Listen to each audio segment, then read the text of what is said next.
Hey everyone, it's me again, Daniel Kish. I'm a Hungarian senior fencer, and today we have a very special guest because it's our first coach on the new series. We've had fencers, we've had directors, but now we've got the person behind the piece, someone who's telling us what to do when we're in the moment. And it's none other than Michael Itkin, the father and coach of world number 7, Nick Itkin, who I've had the honour of fencing, and he's beaten me before at a training camp, but it was only a training camp, so I hope maybe in a competition I can get a few more points than I did in the training camp. But welcome, Michael. I hope you're doing really well. It's nice to see you. All right, thank you. Nice to see you too, and nice to having me. Yeah, I can see you're in Los Angeles as well, so it's our first real international. For the last 27 years. Oh, yeah, well, it's better than Budapest, I think. It's very cold here. I love Budapest. My first international competition was in Budapest, actually. Oh, okay, then we have some common memories at least. Yes, we do. We do indeed. And then on that note, speaking of your competitions and stuff, we obviously in the modern world right now, in this moment, we know Michael Itkin as the coach. We know him as the guy. He's everywhere. Like, I swear there's like 7 clones of you. You're in every country all the time. Can you tell us a little bit more about your backstory as a fencer and like why you moved to the USA? All right. Let's start from the very end of it, actually. I miss traveling. Mm-hmm. For the last, I believe, 9 months, I'm in LA. We don't have any local competition. We have any domestic competition. And as you know, there is no international competition. Of course. It's just like different rhythm of my life. I cannot get used to it. Back to my background, I was competing since I was a young kid. I was a master of sport of Soviet Union at that time. I graduated University of Physical Education. Mm-hmm. I went to after grad school, so I had my Ph.D. in physical education. And that was all in my prior life. And in 1992, we moved to United States. And that was also, it's actually a kind of interesting story. I don't think we have much time for that. But anyway, I ended up in the US in 1992. And from my, I believe, second month in LA with no English language, with no knowing the country, anything, I got my first fencing job. Mm-hmm. And since 92, I'm coaching fencing in the United States. Ah, cool. So did you go to the Atlanta 1996 games? Did you have were you still competing or did you just see? No, I didn't have anybody. In that time, I was working, the name of the club, it was Westside Fencing Center. In that time, it was the biggest club in Los Angeles.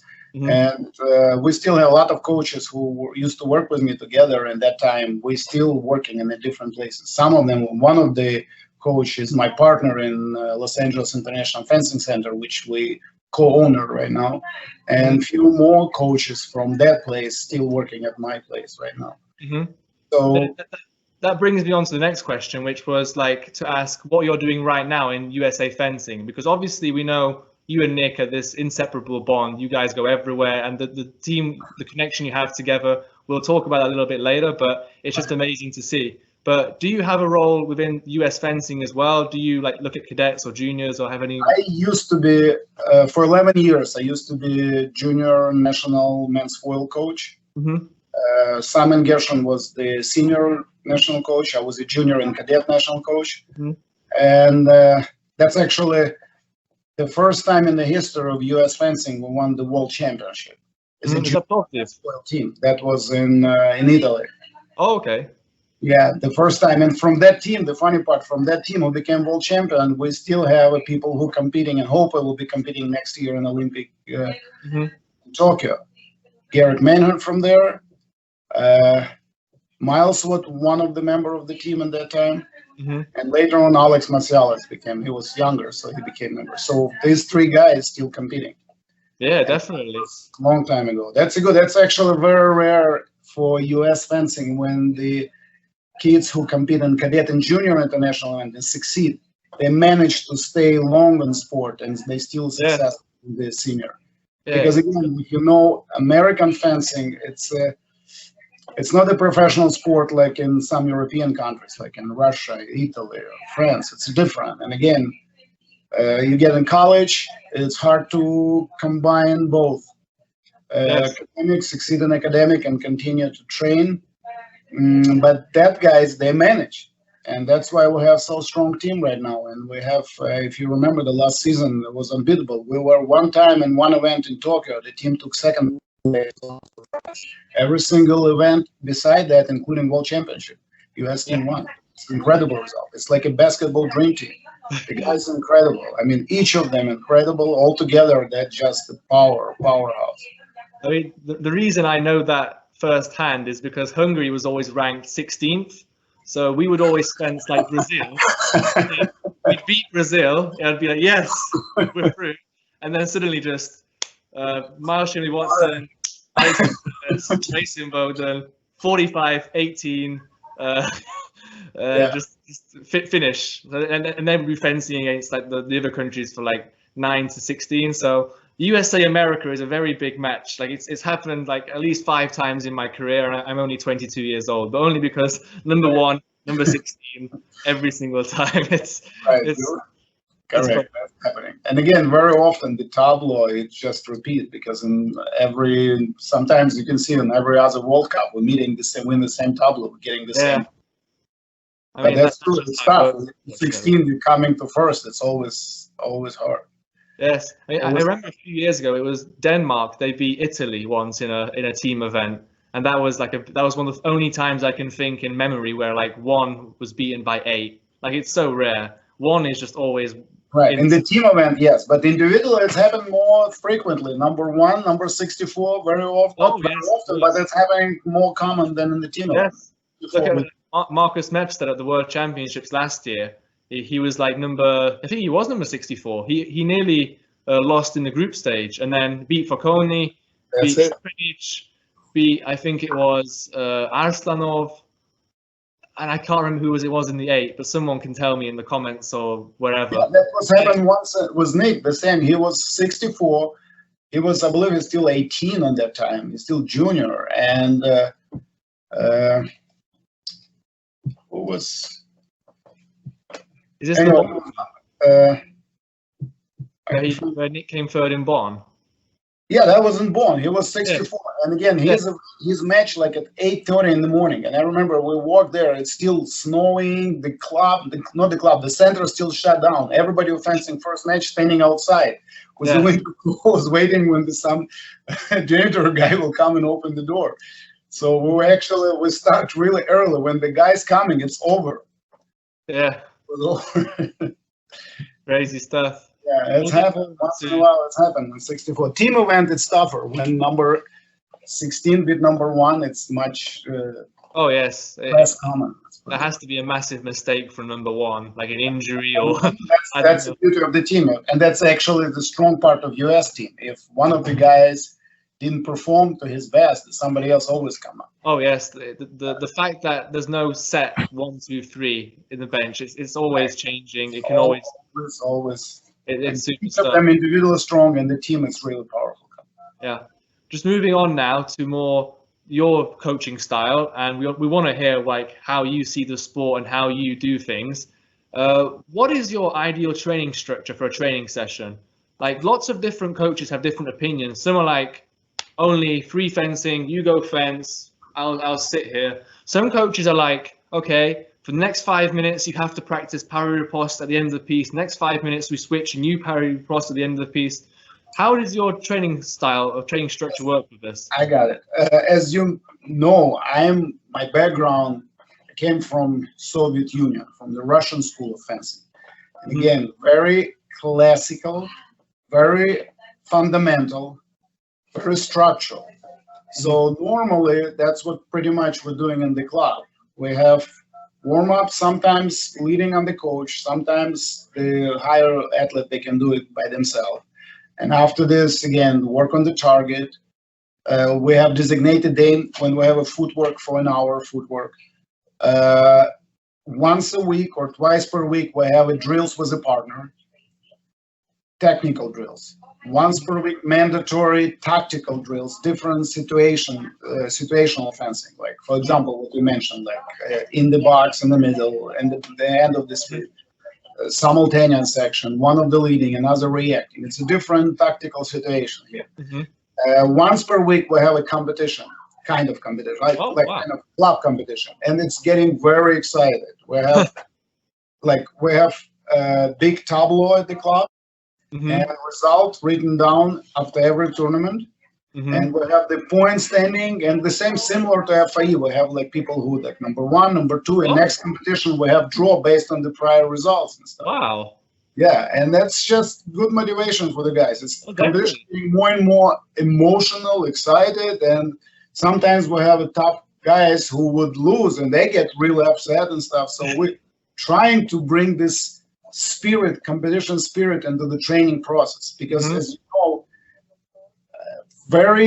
you know, as the athlete, you can take beautiful lesson, you can do everything at the club, everything work out, whatever you think about. You go in the competition, nothing is working. Yes. So it's very important to build the bridge from the lesson to the training bout, from the training bout to the competition bout, from the competition bout to have guts when they score 14-14 to come up with not like a lucky shot and like tactically set up action or something like that. So that's what we're doing there.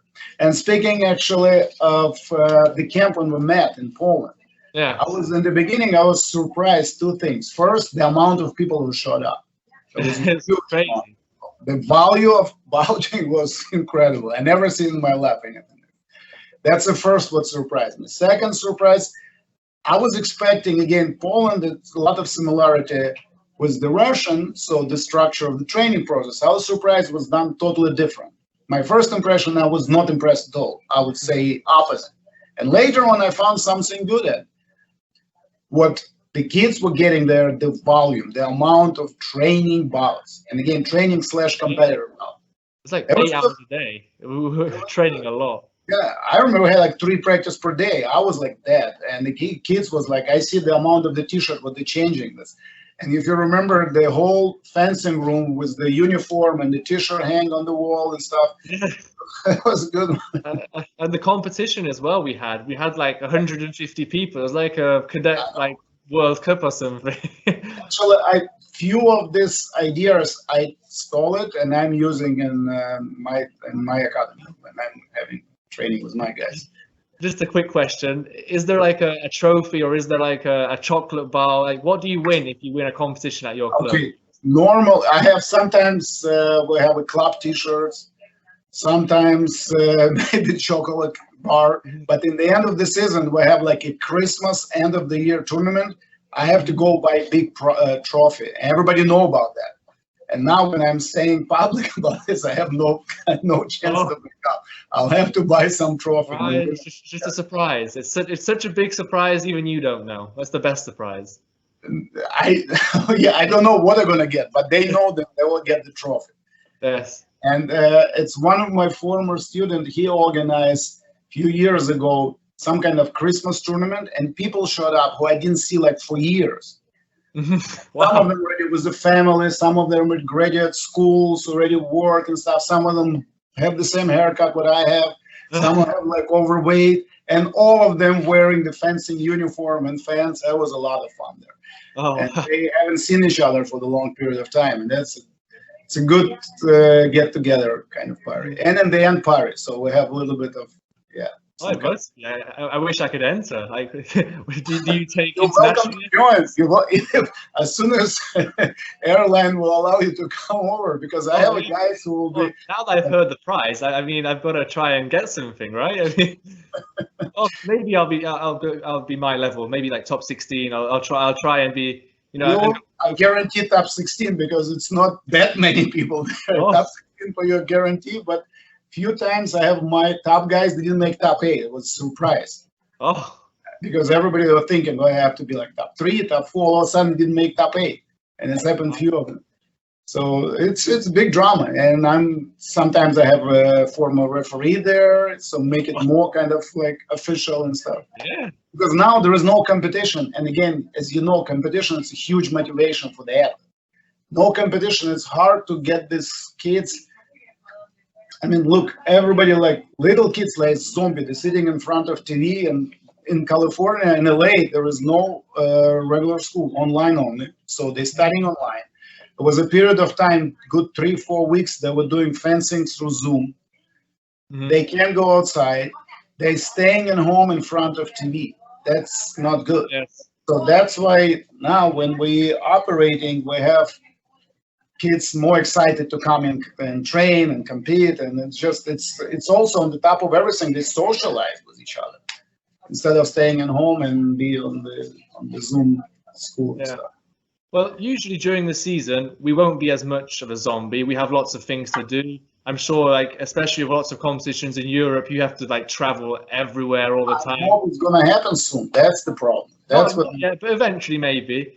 How would you train like during like an important part of a season? So let's say, for example, we have like the November-December period is quite a lot. There's probably lots of American competitions. There's lots of European competitions. There's Tokyo World Cup. There's Bonn World Cup.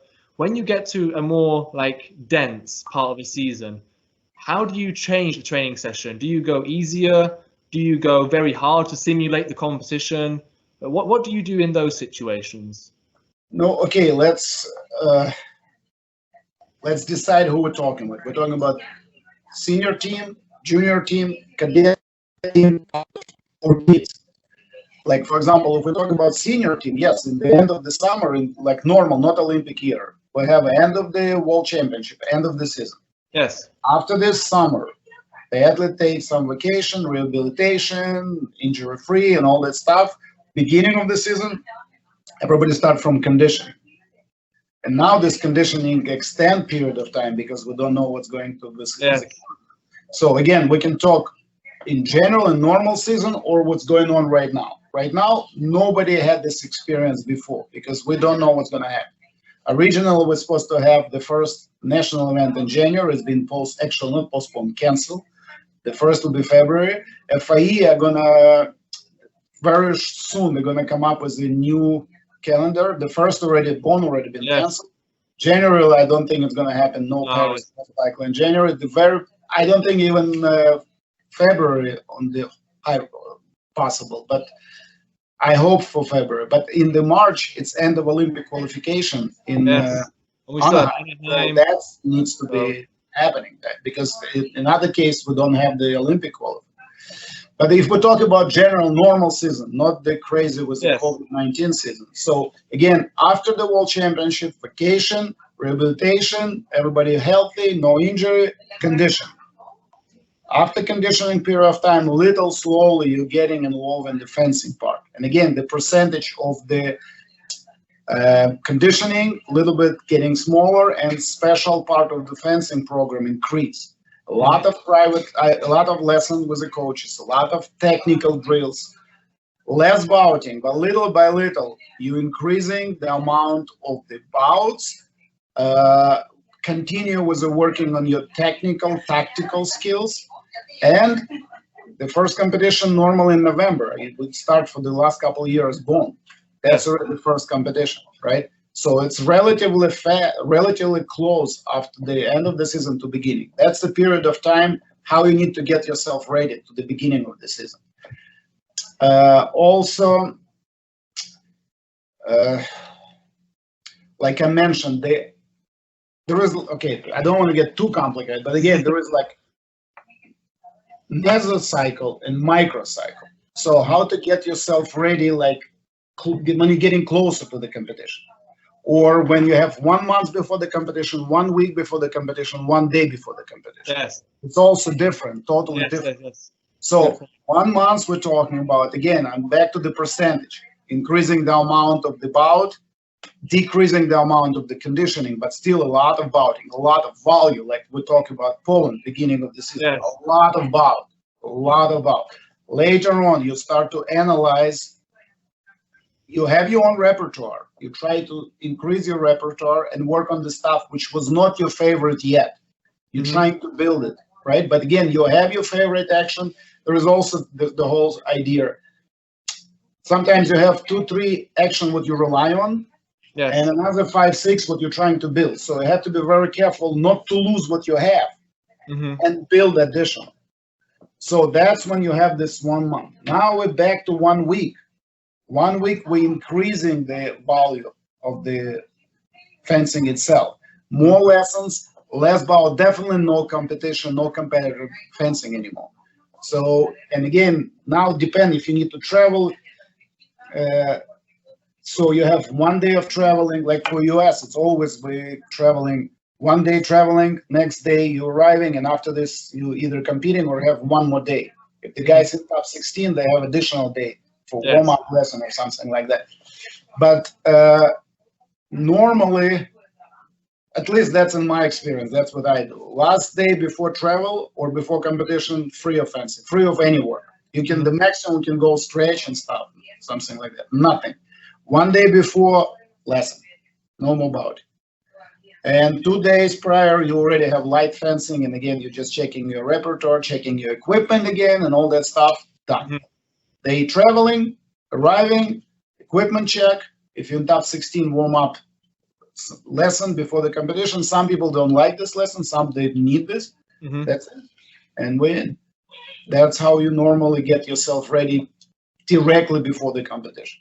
Well, that's really good. I really liked how you made the difference between like the 1 month, the macro, and the micro, the 1 week, 1 day, because it's important to see both sides. It's not just like one answer, it's a big answer. Right, right. And again, now we can even spread it more. Now we can go for the entire season. You have the amount of the World Cup, and again, the athlete shape needs to be on the top position when the most important competition. So that's how you're building up. Again, your competition, after this you're recovering, and after this you need to go to the higher level, something like this. And if we're talking about Olympic, we need to build 4 seasons like this, 4 annual seasons. And then obviously at the end of the 4 years, you have to be here. Again, right, but it's the theory and reality. And again, if you look at the very often Olympic champion, it's not that athlete who was #1 ranking before. Yes. Olympic itself, it's so, I don't know, it's emotional, totally different game, and very hard to maintain that confidence when everybody expecting you to win Olympic Games. And again, if you look back in the history of Olympics, very often Olympic champion became the person who people were not counting that he might be Olympic champion. And that's happening because he has like emotional, less pressure on him. Because everybody human, it's hard to fence under pressure. That's, by the way, the whole separate story about the sports psychology, how to get yourself ready for important competition when you're fencing under pressure. I just want to go on with that point. You mentioned sports psychology. It's really important. In a previous interview, we talked a lot with Ben Peggs, a British fencer, about psychology and the effects of that. However, I'd like to talk to you about something regarding technology, because fencing nowadays is seeing a lot more technology, whether this be like the introduction of the video analysis, whether this being Yuki Ota's kind of playing with like the lights on the swords and that sort of stuff. But I want to focus on the video analysis performance side, because there are so many competitions, obviously on Nick's calendar, or if there's a junior fencer who's also a junior and a senior, he's basically fencing every week.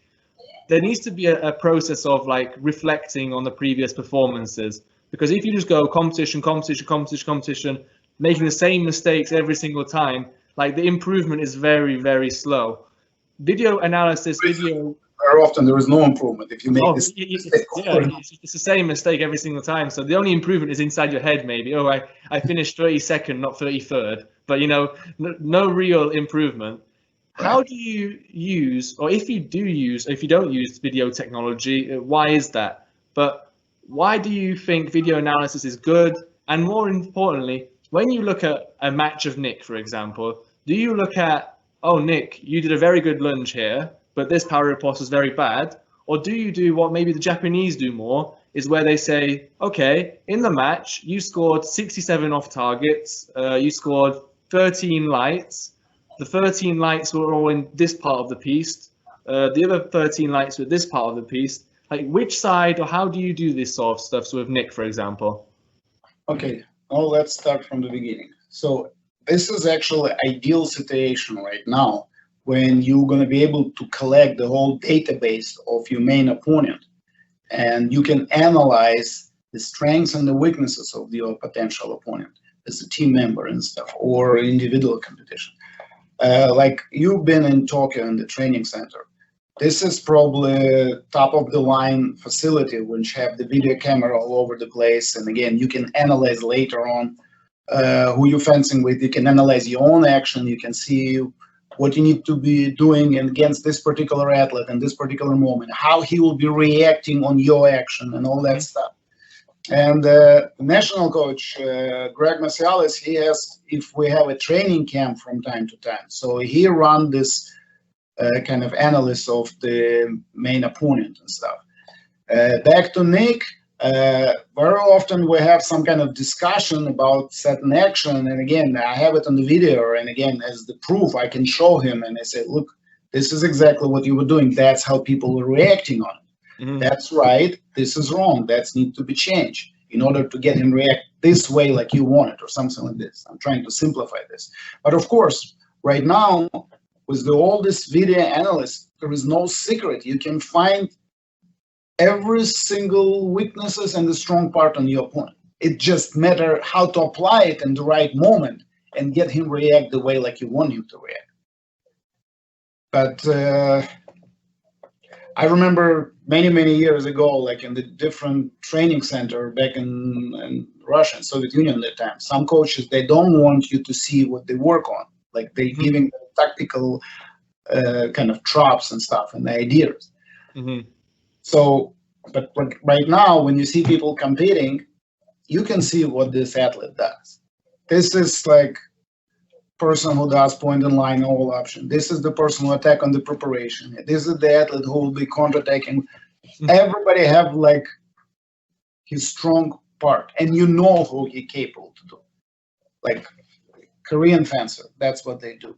Italian fencer, different, more separate, more different. But again, there is a style of fencing what you can understand and how he can do against this person, how he can do against that person. Of course, video, we're watching video, we're analyzing, not the way like I would love to be, more professional level, but you can get without it. Very often, even like my little kids who competing in some RYC, our regional competition, the parents come with the cell phone later and say, here we go, take a look. And again, very often we sit with a kid, and again, you're showing this is the mistake, that's what you should do. This is technical mistake, this is tactical mistake, something like that. I don't think, I guess every coach, every athlete does it. It's it's a good help right now. It's good help for every single athlete and the coach how to get better and how to succeed in the competition. You need to know who you're competing with, what you're expecting him to do, and what you need to do against him in order to succeed. Great stuff. Moving to the actual competition now, because you just so nicely mentioned it. When you're in the moment, how do you help fencers come out of like a dip in concentration? Because like we just said about the season where we're like this, in a match as well, we can score 5 points, concede 7 points, score 5 points. Maybe they're stressed, you can see the stress. Is there a strategy you have for helping Nick or helping another fencer of yours, or when you're on the US national team?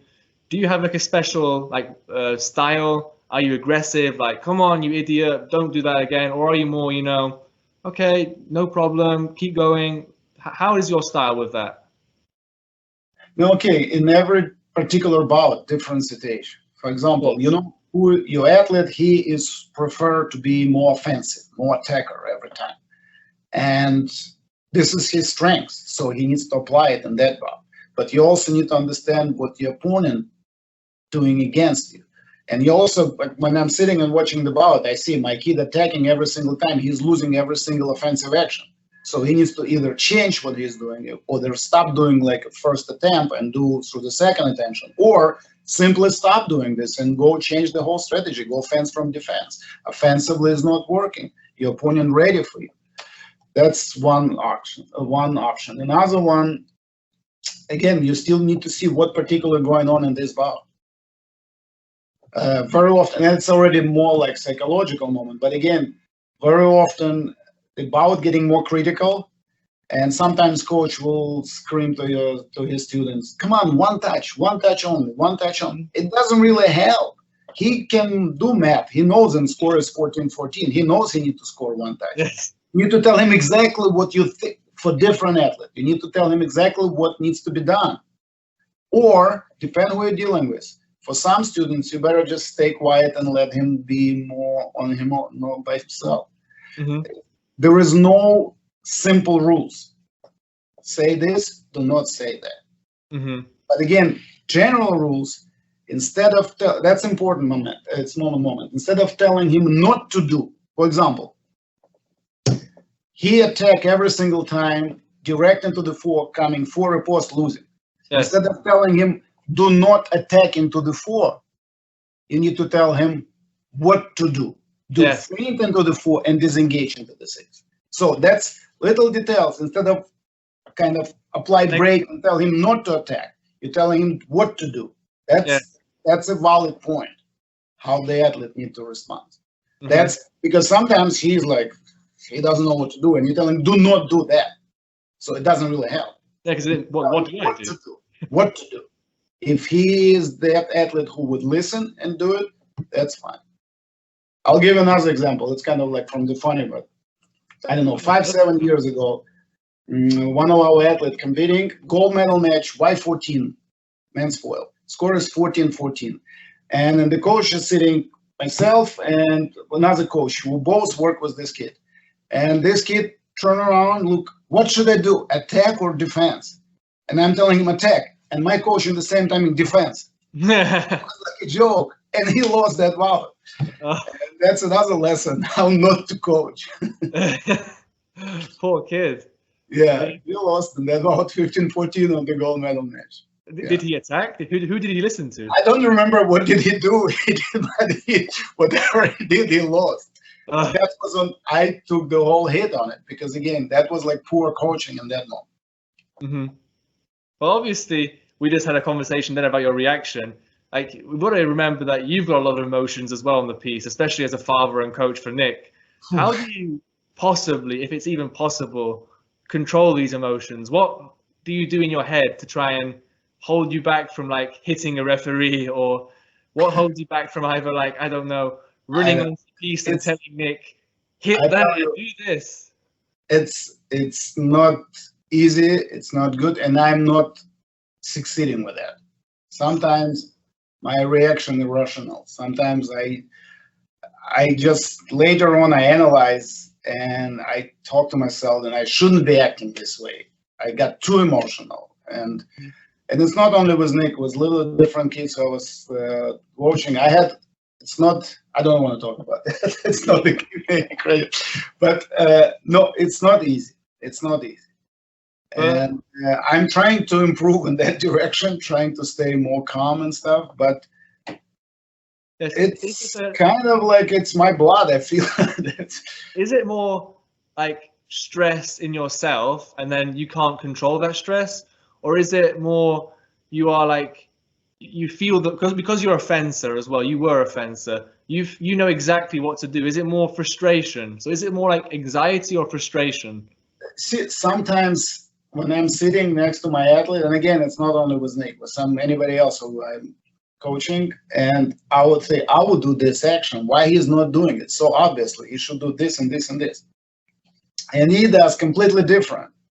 And again, if it's successful action, I would say, okay, shut up, just stay quiet, everything is fine. But if he's not succeeding, I'm getting ballistic. I'm just telling him it's wrong, why not listening? I told you, it doesn't really help. It's negative. It's it's not credit for me. I shouldn't be doing this because he take the whole pressure. It's all on him right now. So, but again, back to your question, it's not easy, and I do not handle this very often, not right. I'm trying to improve that matter. We can't all be perfect, but it's very natural for a coach. I've seen so many coaches go crazy. I know. My father, everyone who is a fencer always goes crazy on the piste. I mean, and they all have their funny stories too. I see it sometimes because I'm traveling with the T, and I see like Alex Marcialis will be fencing, and Greg will be with him. Mm-hmm. And the score is critical, and I'm looking at Greg, and he's managing. So somehow, at least you cannot recognize based on his face, based on his body movement and stuff. He's managing. I guess I'm learning how to manage myself. Aren't we all? Sometimes I cannot control the emotion. Now I want to move on to something which obviously people, if they really know your work and they know your son Nick, they really want to know how your relationship works together. So I just want to ask you, like, as a fencer yourself and now a coach, obviously since '92 you've been in America, did you always intend for Nick to be a fencer? Did you always say, okay, Nick, I don't care if you like baseball, basketball, you can like whatever you want, ping pong, you're a fencer? Or did he like think, you know what, this is my sport because I actually like it? Okay, he was like, I guess 5 or so. I put him in swimming. And I want him swimming not as the athlete. I want him to build up a little bit. Swimming is good for the little kids and stuff. He was doing swimming a little bit. And after this, my passion was the hockey, ice hockey. A friend of mine used to play in LA Kings, and he introduced me to that. And I was in love with hockey. And I said, listen, why don't you try? And he loves it. So I put him on I remember that I was driving in the ice arena, actually the same ice arena where the Kings used to. The training arena for LA Kings, so it's everything so professional, nice look. Yeah, that's pretty nice. Yeah, and I sitting and through all these parents around. It's interesting to be parents, not the pro, just the parents, just hearing what's going on. And I feel it's not him. He was just like little bit less kind of physical, more sneaky when he was playing. But that was also, it's ended up relatively short. He played maybe for a year, maybe a little bit more. But what he was really good at, that was the tennis. Tennis, he was playing tennis when he already started to fence. And tennis, there was a coach who found him, actually. We didn't find him. This coach found him. He looked him in some kind of kids academy. He approached me and said, let me try to work with the kid. And he was working, and he believed in him. And he really, I would say, 4 practice per week was tennis, and maybe 1, 2 was fencing. Fencing was little by little, just because I'm in the gym the whole day. My wife, she's a gymnastic coach. She's in the same gym on the different side. So Nick had no place to be. He was doing homework at the club. He was just hanging out with the kids in the club. And little by little, I started to teach him fencing. And again, for good maybe 3 years, he was taking tennis mostly, and fencing was a kind of backup sport. And even we went to, this coach recommended, we went to this academy. It's a famous academy in Florida for tennis players, and they were taking him. Wow. But that's supposed to be boarding school, and the amount of the money what I had to pay, I understood then I'm not going to be able to afford anything. And I look around, there is like, it's a lot of money involved in that tennis. So little by little, we start to slow down tennis, and he start to fence like full time. Wow. But I mean, that's it's how it quite a started. similar sport to fencing. Like they always say that the coordination of the hand and the ball is just similar to what fencing. The footwork is very similar too. So it makes sense, but it's just surprising to hear that in another world, in another life, maybe Nick was a really good tennis player. I don't know. It's just hypothetical. But again, he tried. He was good in tennis when he was a little kid. And he's good in fencing right now. So fencing is thing. I think he's quite good in fencing too, you know. I'd like to say so. But tennis, I was in the position, like I mentioned, I was in the position when I'm just a parent. I'm looking, and again, I depend on the coach. I respect the coach. It's an interesting position. Right now, I'm in a different position. I'm parents-coach, and it's like I take the whole blame if something wrong. I take it's different. But yes, he probably was taking fencing when he started to be from 8, but seriously when he started to fence maybe around 10. Yes, 10. I remember I went to the Summer Nationals, the biggest event what we had, and I look at the event, Y10, 10 and under, and I see the kids who fencing, incredible high level. And Nick was just like learning how to hit the target at that time. And I realized we're a little bit behind. And later on with one of this kid, he became first time in the junior world championship. He became world champion in team together. And that's what kind of pushed me to start to take more seriously with Nick at that time. Because I remember that Y10 championship, I was impressed. I was impressed the way how the kids fence from the technical point of view, from the tactical point of view. It was like very impressive for me. I was still like playing little kindergarten stuff with the kids at the club, and here was competition going on. And now I believe even we have Y8 already events in the United States. So fencing became much earlier for the little kids. Mm-hmm. That's again, it's very specific for US fencing. We start much earlier, and unfortunately, very often when the kids go to college, many of them just leave seriously, because it's hard to compete and train and train and study in the same time. You go to Ivy League school, you go to the top league school, very hard to manage.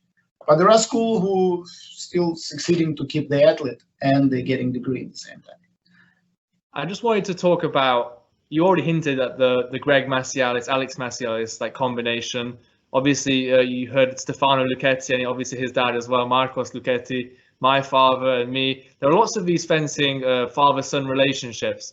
Do you have any like funny stories you and Nick have had where, for example, Nick's had a bad competition and you had an argument, or does fencing take over the house? Are you discussing it over dinner? Or like if he fences badly, is there a consequence as a father? Have you had lots of arguments? People assume that it's really easy. They look at the results, they see, oh, Nick Itkin, 7th in the world. Oh, his father's his coach. Oh, that's amazing. That's a great story. How beautiful, how easy. I wish my coach was my dad. Is it as simple as that? Is there something under the surface which is like, wow, I wish my dad was not my coach? That's you getting closer to that. Totally opposite. The regular situation, coach and athlete compete, succeed or not succeed. You don't need to talk to a coach anymore. You go home, you're analyzing yourself.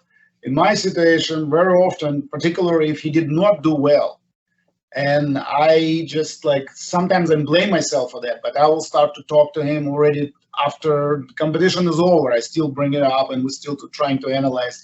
And after this, I'm thinking maybe it's not a good time right now because he's still upset from this unsuccess. Yeah, the energy's still high. And I can't control. I need someone to talk to. And yes, being father, coach, and the son athlete, it's very different. And on both sides, as the parent or as the kid or an athlete, not kid anymore.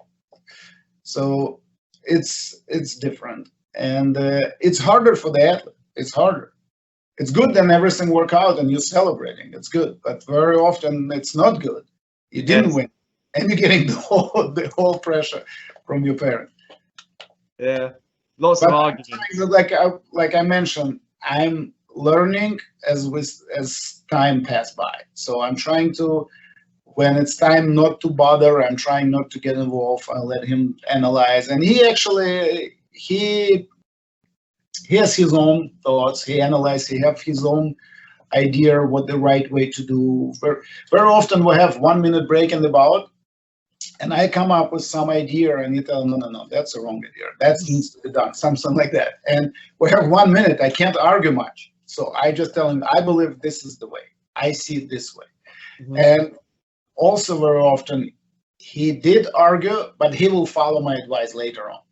And I know that, so that's why I'm not arguing. I'm just telling him what I think needs to be done, and his decision either accept it or not to accept it. But yes, and then you can't help yourself. You have to say, "Well, I told you so."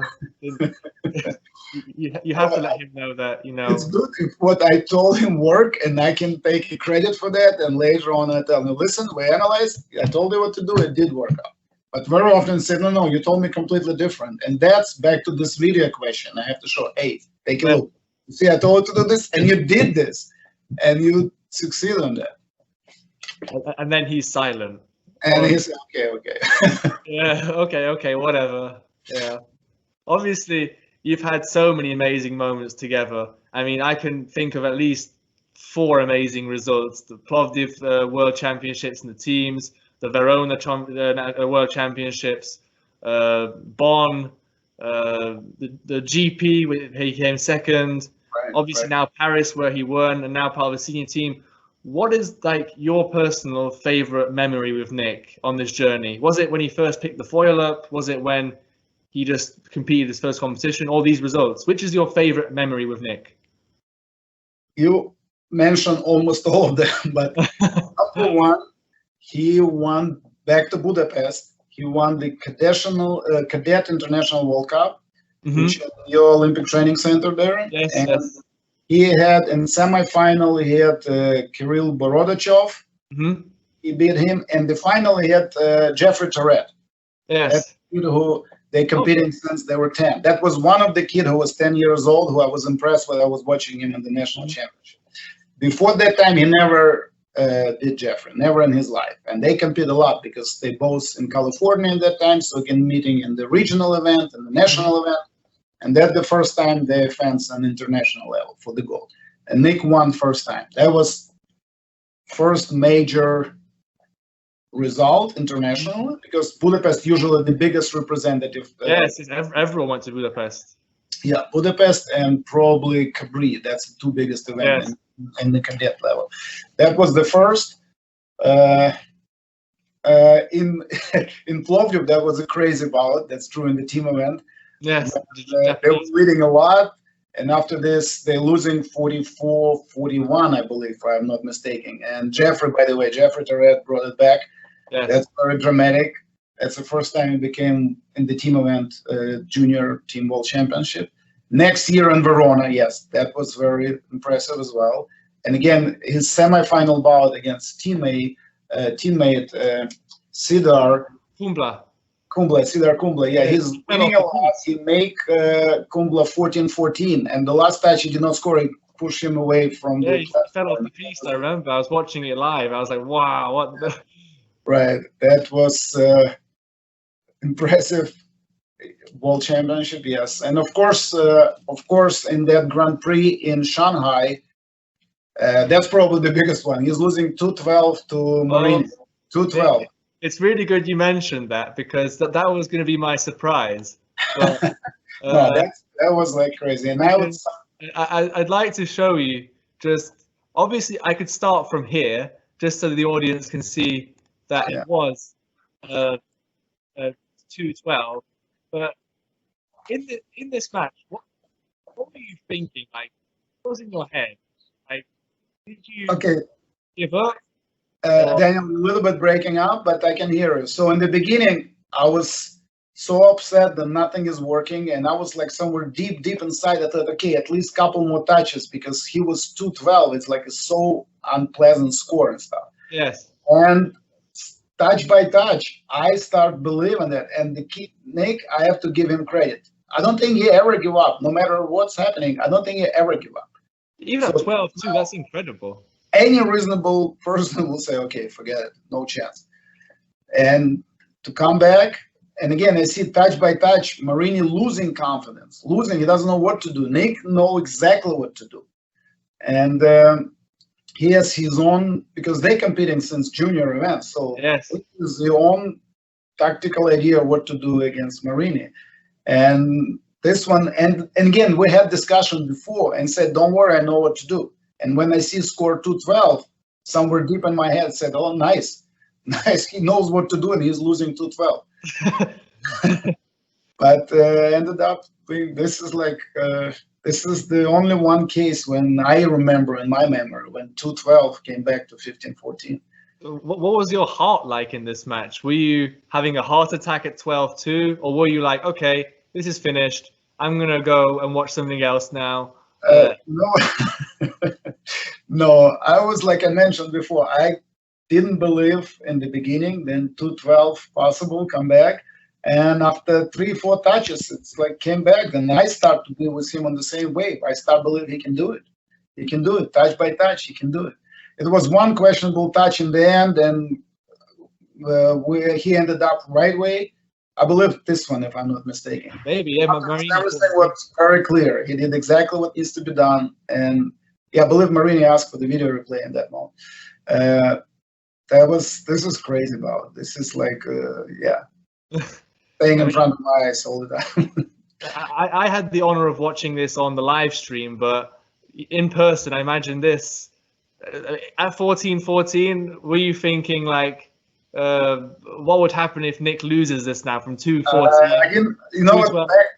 Remember, Daniel, we talked about the coaching skills and stuff. I didn't think what happened if he lose. That's like, you have to be in the same with your student, the same way. think about what happened if he lose. It's not helping. It just Yeah. like positive. I did not think what happened if he lose. He could lose like any touch prior. He could lose. Well, yeah, from 14-8, any time. Right, but again, if you look at that bout, I don't think he maybe had 2-3 touches when he did not have right away. Every other touch he had a right away. He did not score. Marini managed to kind of like duck, his style of fencing. It's hard to hit him, but again, he usually losing right away but winning the point. But again, we see the last one. It's like he knows exactly what's going on right now. Nick knows what needs to be done in this bout. So 14-14 right now, I can be confident telling. Of that moment, of course, I was not that confident. But according to him, he knew what needs to be done. Well, what he was doing right now, the mistake. One after this, he did it correct. I mean, what did you tell him at 12-2? Because you just said like he knew what he was doing, but then you had to say, okay, something's not working now, Nick. You have to listen to me now. What was that more? Did you give him more confidence, or did you give a new tactic? No, he was like that was the moment when look, see, he's doing correct stuff. It's just like he can't score because Marini always like moving his body. It's like his target became like different. It's hard to find a way how to score on him. But see, in that particular moment, Nick was doing the right stuff, and it's better not to change anything. He's doing the good stuff. He's tactically correct. He's confident what he's doing. Let him do it. Don't change anything. You don't want to just stop, tell him, don't do this, do this. It works what he was doing. Let him do it. And plus, he's on the street. Be confident in his own action. It's good when you have this confidence. Just better don't bother. Don't say anything. Let him do it. Just cheer him up. Everything is fine. You're doing good. Confidence, something like that. It's also important. You don't have to tell him again. Change the game. Do this and this and this. No. Sometimes let him go. Go by the flow. It works. I mean, you must have said to him, like, son, like, don't ever do that to my heart again. Like that's happening a lot. That's not healthy. That's so many heart attacks for one ball. Play with you just to see how much you can take before you hit him.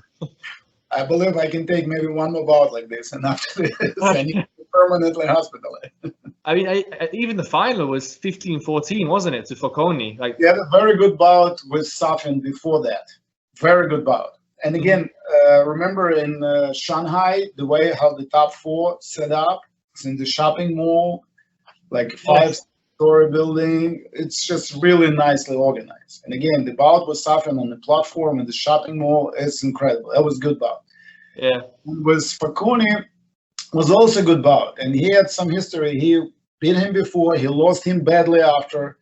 Yes, they're always trading, aren't they? Right. And again, he was very close in that bout. He made a few mistakes in the middle when he could get his point. But it's a good bout. I can't blame him for that bout. It was very close. It's like silver medal. 14-14 and one touch. He just like he shouldn't be counterattacking, but it's I mean, just a GP silver medal. If that's bad, then I don't know what is good. It's great. Yeah. If you would lose him 15-5, 15-10, whatever. Okay, he took second place. Superb. But 14-14, you one touch away from the winning Grand Prix. Who knows if it's going to happen again or not? We'll see. But that was a very close match. Yeah. And with Nick, obviously, we've mentioned Ivy schools a lot now at this point. In America, that's a big thing. We've lost a lot of good fencers like George Hagland or Brandman, I think it was, both to Harvard. Obviously, that's your generation. That's your generation. It's 98, 1997. Yeah, that's me, all right. I'm not getting too old just yet. I hope not. I didn't say too old because I was in the team at that time. That's 1997, 1998. Yeah. So, like, Ivy schools, education is very important in fencing. Obviously, if you get injured, you might not have a career afterwards. So you need to get some kind of a degree. Obviously, Nick goes to the University of Notre Dame in Indiana. And you, like you said, you live in Los Angeles. Right now, I believe he took a gap year to try and train for the Olympic Games. But do you have a plan between you how you would work together when he's in school, when he's at the university all the time? Of course. I mean, first, how did we get into that school? Because when he graduated from the high school, In the last year, we went to visit few schools. Mhm. And as soon as we went to see the campus at Notre Dame, that was it. It's done. It's incredible. School athletic department from Notre Dame, I never seen anything better than that. You Mhm. go to the fencing locker room, it's look like a Los Angeles Lakers locker room. Everybody have your name on it. It just, they have a laundry service. You just drop your uniform, someone will wash it for you. It's incredible. And again, the coaching staff, Baki Leach, he's the women's foil national coach. He's the one who worked with Nick when he's in the campus. And Gia Corsatella, he's the head coach of Olympic. This is the person who make this happen. He the one who's the father of every single kid there. Every single kid. You name it, he will make it happen. So the Olympic season, yes, Nick took a year off from school, and it was successful and not successful. Successful, then he was able to train, travel, and he qualified for Olympics. Yes. That's great. The bad part, pandemics and all this COVID, so that's killed the whole story. So start from March when we have the training camp before Anaheim. That's it, no more competition. And again, training was totally different. But right now he's back to school. Actually, he's back to LA right now. Today is his third day. He already training the club.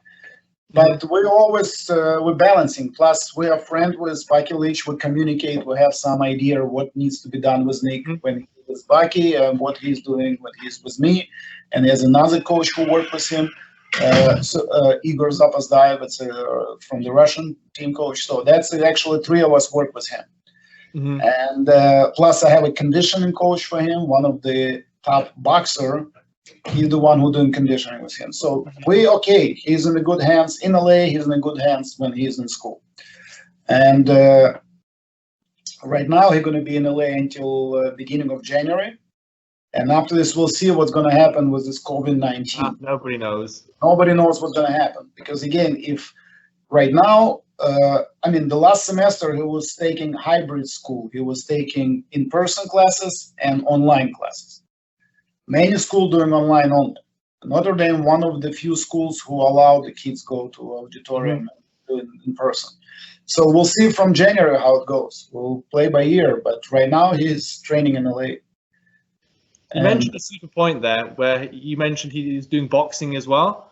He's not doing boxing. He's doing conditioning because it's a lot of similarity. The boxing mentality is there, and the input from other sports, I think, is quite important. Because a lot of fencing coaches are like, the only way to improve fencing is through fencing. Do more fencing, more fencing. This is a very, like, you'll probably know better than me, the very Eastern European approach.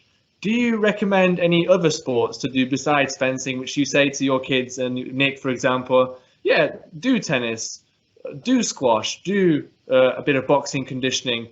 What are your, like, top sports which you recommend to improve fencing? Good question. Again, my generation, we always have different games during the training fencing program. We have, like, for example, the time when I was competing, we have one day, it's called conditioning day. We play the whole day, we play soccer.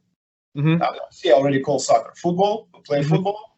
And we have a day, and the same day we go to spa. The same facility when we have. Here, I actually, like old-fashioned, I prefer when we have some games involved in the training process. Football, basketball, some kind of different activity. Because again, fencing itself, it's emotionally getting tired. Yes. And why boxing? Because again, boxing have a lot of similarity in the way how the athlete moves, the way how the athlete execute the action. And the conditioning part, it works perfectly fine for fencing. Like, I am against, like, for the fencer, lift heavy weights and stuff. I would rather have more with the dynamic. Now it's very popular, like a CrossFit and stuff. It's work better than just slow and lift heavy weights. But element of the game and the training process always work. it releases you emotional and give you in a good condition, physical condition, acceleration, changing direction, making decision at the same time. All sport game based on it. Like very short period of time, you need to take the ball, make a decision, who to pass, who to shoot, what decision, change direction. That's similar to fencing. Make a decision in a short period of time and execute physically. So that's why all games, like whatever works, like basketball, football,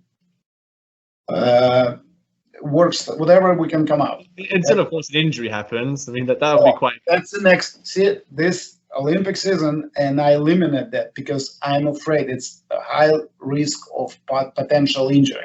So you're absolutely correct. That's so no basketball for Nick, no American football for Nick. No, American football, I guess they became all big fan of American football back in college. Recently, 2-3 weeks ago, they had a game. Apparently, Notre Dame team play. I'm not a big fan of it. I don't even know what team they were playing. But apparently, it was a top team in the league on NCAA program, and Notre Dame beat them. The entire stadium went down to the field. Oh. I had a picture of that, like everybody face to face there. And that's the time when we're talking about social distance, facing mask, and all that stuff. That was a crazy story. But he became a big fan of American football. That's true. I'm just learning this. I'm still like old-fashioned. I have no idea. There are too many positions. About football, I start to love basketball a lot, but American football, much less. Baseball, I know nothing about baseball, so I can't get that sport. Well, I suppose a really important question now is to do with basketball in LA. Are you LA Lakers or LA Clippers? It's looked like you know me well enough. Of course, I'm cheering for Lakers, but it was a period of time I was the Clippers. And my kids in the club, they're always teasing the Clippers been eliminated. And I start to follow the Lakers. And I say, no, you cannot do that. Stay with Clippers. Leave Lakers with us. But Lakers now the champion, NBA champion. Clippers also good team. Yeah. The final question then, just to conclude, do you have any coaches who have influenced your coaching abilities? Like maybe this is from your childhood, maybe this is someone that you look up to, like from soccer or something, Sir Alex Ferguson, or is there any coach out there who's not from fencing, who's influenced in your lifetime coaching skills and mindsets and things like that? All right. When I grew up, one of the coach who, famous coach in that time, back to football or soccer, was a coach who trained Russian or that time Soviet national team and Dynamo Kiev team. His name was Lobanovsky. He's a legend. There is a stadium right now with his name, his monument in front of the stadium. That's one of the coaches who I kind of not just well respect. You're looking at him as the idol. And there was another coach. I knew him a little bit because we were in the training camp with that team. And that time in Kiev was the handball team, which this sport not popular in US at all, but in Europe it's relatively. In England, but in Hungary it's big. Handball is big. Yeah. So the name of the coach that was the Spartak Kiev, and this team did not lose any national championship, did not lose any world championship, and all that stuff. And again, I'm looking at him, and he was an older coach in that time. He was sitting on the chair, quietly analyzing everything, and the team never lose anything. Right now, there is also a monument of him in the Kiev. So that's the coaches not from fencing. But from fencing, I got lucky. I had the coaches who make the big influence in my life. My coach, the first coach who I started with, he was in that time famous athlete he was a famous athlete in Soviet Union. His name is Vitaly Kolesnikov. And I'm a friend with his son up to now. He's the one who gave me love to fencing. And later on in college, I had another legend in fencing, Andrievsky. That's the coach who was in the college, and another coach who I had, Vasily Pusol. That's my coach in the college. And later on, I met the most scientist worker, Vladimir Keller. That's who I became actually friend with, and that's the people who make kind of like they start to make me think differently in fencing. So in the beginning, the coaches helped me to choose what I want to do in my life and learn from them, from the best. And I remember then Andreevsky was so kind of not just respectful, so powerful. Then even when he was not present, his nickname was Boss. We thought when he was not present, Boss is coming and something like that. And I remember being a college kids, like on the second or third year, I won some kind of tournament and I came late for the training, like some local event. And I came to the training and he was running the training and I walked all the way to the middle of the gym to tell him that I won. And he looked at me and say, first of all, you're wearing not athletic shoes. And second of all, you're late. Get the hell out of here. Yeah, that was interesting. Do you use this style today? Do you say to kids who no, it doesn't fit here. Here in California, some people still telling them I'm kind of rough on them, but no, it doesn't work like this. You cannot compare what used to be there. Still, of course not. California kids, and it's different. You're trying to make it more serious with them, but they very nice and sweet, and it's different way approach. I think it's the weather. The weather makes everyone so nice. Weather, even right now, we have probably in Celsius about 20+ degrees in Celsius right now. Oh, not bad at all. Yeah. Well, Michael, it has been amazing to talk to you. I think like I've learned a lot as well from just your experiences and your coaching techniques, your styles, the way you look at matches and the video and stuff like that. I think it was really useful and amazing to talk to you with that. So I really thank you for being on the show. Daniel, thank you for having me. It was a very interesting conversation for me as well. You let me like talk. I was not planning to tell you all this stuff, but oh well, you know, we want to hear it. You know, that's the whole point of this series. We want to be hearing what coaches like you, especially with the experience you've had, the heart attacks you've had from Nick. It all makes a really good story, and I just want to again say thank you again. And hopefully you can stay somewhat active with the club, maybe by Zoom or whatever in this difficult time. And of course, hopefully we can see Nick and you at the Olympic Games. I mean, we have to see. Daniel, thank you, and hope the Olympic happen, and hope the international calendar will come up soon, and we're going to be able to travel and compete again. And I will see you in one of this World Cup, and I'll see you in LA before the Grand Prix in Anaheim. So I really look forward, then everything will get back to normal. At least we do have a vaccine already. It's going to be in a few weeks already. Be for essential worker will be available. So hopefully everything will work out soon. This craziness needs to be ended up soon. Yes, we're all going crazy. I know. We need competition. We need to travel. We need to communicate. Yeah. Keep this emotion going. Absolutely. Well, thanks so much, and hopefully we can see each other soon. All right. Thank you, Daniel. All the best. Thank you. Take care. Bye-bye.